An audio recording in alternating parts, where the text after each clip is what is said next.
הקיץ הגיע! הנה כמה טיפים שימושיים שיעזרו לכם להגן על הבית והמשפחה. בדקו שכל הדלתות והחלונות נעולים כראוי, גם אלו שאתם כמעט לא משתמשים בהם.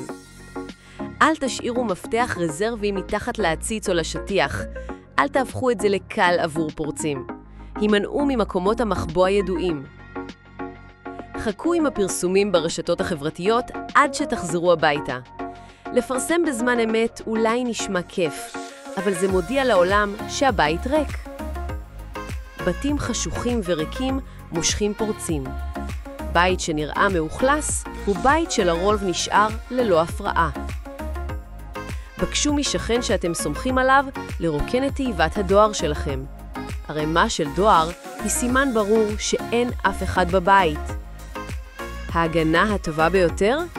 מערכת אבטחה חכמה ומחוברת ששומרת על הנכס שלכם.